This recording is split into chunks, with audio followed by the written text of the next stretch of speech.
La fin des règles dans la vie d'une femme, c'est la ménopause. Ici, les femmes qui sont passées par là vous parlent de leurs symptômes, de traitements et astuces, de leur rapport avec leur propre corps, d'intimité, de carrière professionnelle aussi, mais surtout, de la fin des règles, celles que l'on s'impose ou que l'on accepte. En les écoutant, vous trouverez, je l'espère, les bonnes infos pour traverser cette période encore trop taboue. Et puis surtout, j'espère que vous prendrez un shot de confiance et de bonne énergie. Je m'appelle Odayo et j'ai 44 ans. Allez, venez.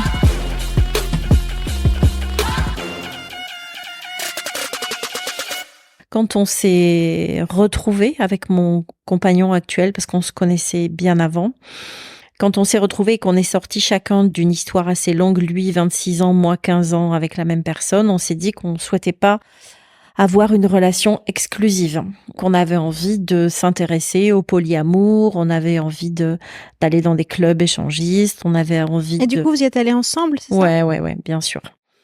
Et on a fait tout un tas d'expériences, on a fait des cafés polis, on a fait du tantrisme, enfin on était très curieux, on avait envie d'explorer pour savoir comment répondre à tout ça. Bon.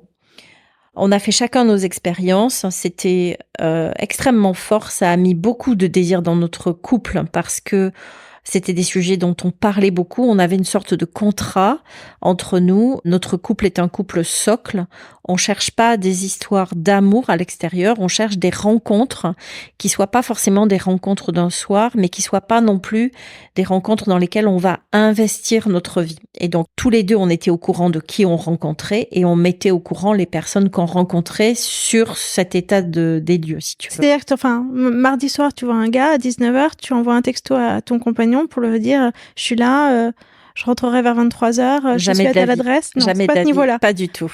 Je rencontre quelqu'un qui me plaît et à qui je plais, j'en parle à mon compagnon. Et donc là, on rentre dans des soirées nombreuses d'échanges. Et c'est une fois, en tout cas nous, c'était comme ça qu'on fonctionnait. Une fois qu'on était d'accord l'un et l'autre, qu'on pouvait avoir cette rencontre, alors la rencontre avait lieu. C'était pas, si tu veux, nous, ce qui était important pour nous, c'était d'avoir un respect entre nous extrême pour que ces histoires ne viennent pas salir ou défaire notre couple, mais qu'elles viennent alimenter et nourrir notre relation. Et il avait pas peur que tu tombes amoureuse ou toi, t'avais pas peur qu'il tombe amoureux ? Alors lui, non, mais moi, oui. Moi, j'avais peur qu'il tombe amoureux. Lui, il était sûr de lui, il me disait, mais la relation qu'on a et juste le fait qu'on s'autorise à vivre ça, pour lui, c'était une sorte de garantie qu'il pourrait pas tomber amoureux à côté. Mais tu sais, quand tu joues à ça, tu joues. Dans jouer, il y a gagner et il y a perdre et tu sais jamais ce qui se passe. Et chemin faisant, moi, j'ai commencé à avoir moins besoin de rencontrer des hommes à l'extérieur. Il y en a eu combien, sur combien de temps ? Enfin, je pose des questions un peu précises parce que je me rends compte de ce que ça veut dire, ce polyamour. C'est-à-dire, t'avais ton compagnon et puis un autre homme que tu voyais sur une période de quelques mois avec lequel tu nouais une relation. Alors, ou c'était nous, on n'était différent pas à chaque fois. Non, alors quoi moi, d'abord parce qu'on vivait pas la même chose, lui et moi. Lui, il rencontrait des femmes et il les revoyait. Moi, j'ai jamais revu.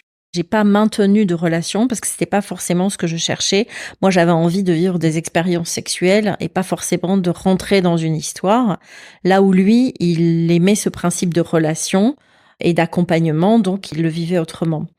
Je peux pas te dire combien il y en a eu. C'est pas trop ça l'intérêt. C'est plus qu'il y en a pas eu énormément parce que le but c'était pas d'être dans la quantité des expériences. Le but c'était de vivre des choses qui allaient être qualitatives et qualitatives pour notre couple. Si tu veux, on était déjà très satisfaits dans notre couple. On n'avait pas besoin réellement. On n'allait pas. Comment te dire, on vivait à l'extérieur des expériences qui allaient alimenter notre couple et renforcer notre amour. Donc on le faisait pas dans un but égotique, on le faisait dans quelque chose qui venait nourrir notre relation à deux. Et donc ça, je pense, et c'est pour ça que je te parle d'amour, c'est qu'au final, ce qu'on venait nourrir, c'était l'amour entre nous, plus qu'un désir égotique ou une sexualité égotique à l'extérieur. Non, mais je continue à questionner ça parce que tu as choisi de prendre le mot polyamour. Tu aurais pu dire couple libre. Et pour moi, c'est pas tout à fait pareil. Est-ce que tu décris, c'est plutôt couple libre que polyamour en vérité? Alors, si tu veux, je te parle du polyamour parce que c'est comme ça qu'on est rentré dans ces sujets-là. Et très vite, on s'est dit, tu as raison, on s'est dit, nous, on n'est pas un couple de polyamour. Mais ça a fait partie des sujets qu'on a explorés parce que quand tu commences à t'intéresser à la sexualité et que tu as envie de vivre d'autres choses dans ton couple, le polyamour est quelque chose qui arrive assez vite. Et nous, on s'est rendu compte, en assistant à des cafés poly, mais aussi en lisant des choses, en regardant des reportages, etc., qu'on s'inscrivait pas là. Mais on s'inscrivait pas non plus complètement dans un couple libre parce que l'idée, c'était pas de cumuler des expériences à l'extérieur. Donc, on était un peu dans quelque chose d'hybride. D'ailleurs, on s'est même dit, en allant dans des clubs, on s'est dit, il n'y a pas d'endroit où tu peux vraiment rencontrer des gens, avoir des conversations et aussi avoir de la sexualité. C'est soit tu vas dans un club, mais t'es là. Tu parles pas Et t'es là pour la sexualité. Soit tu vas dans des cafés poly, mais t'es là pour rencontrer des gens avec qui échanger sur le polyamour et tu te rends compte que c'est assez douloureux pour la plupart des gens qui vivent des histoires en polyamour. Ah bon? En tout cas, c'est notre expérience. On l'a dit d'ailleurs, dans les cafés où on est allé, on a dit waouh, mais nous, ça nous donne pas envie de passer le pas parce que ça génère beaucoup de souffrance. Bah, évidemment, ça génère de la souffrance. Tu te sens abandonné, tu te sens trahi, tu te sens rejeté. Tout ça, tu le vis quand tu vis des histoires de polyamour. Évidemment, il faut avoir une sacrée confiance en soi, des deux, pour le vivre hyper tranquillement. Moi, j'ai quand même le sentiment qu'il y en a toujours un qui finit par souffrir un peu, ces histoires. Mais nous, on était un peu hybride, quelque chose qui n'existe pas encore, ou en tout cas qui n'est pas dit, et que les gens vivent comme ils peuvent, parce qu'ils sont ni des polyamoureux, ni des couples libertins. D'accord. Mais alors, donc, tu dis que ça a renforcé ton désir sexuel, tout ça, ce que tu décris là, le fait de t'ouvrir à des hommes différents sur une période de temps sur laquelle ton compagnon quittait le socle. La ménopause n'est pas venue interférer avec tout ça? Pas à ce moment-là, en tout cas pas au démarrage. Je pense que ça a interféré un peu plus tard. Bon, d'abord, moi, j'ai senti que j'avais moins ce besoin j'allais dire de séduire, mais je sais pas si c'est vraiment ça. Disons que ça s'est fait enfin, à ce moment-là, dans ma vie, est arrivé le chamanisme. Et le chamanisme a pris une place qui était beaucoup plus stimulante que la sexualité. Parce que le chamanisme, il intègre également beaucoup le corps. On parle de transe, on parle... Exactement. C'est physique, hein, exactement. Comme expérience. Exactement.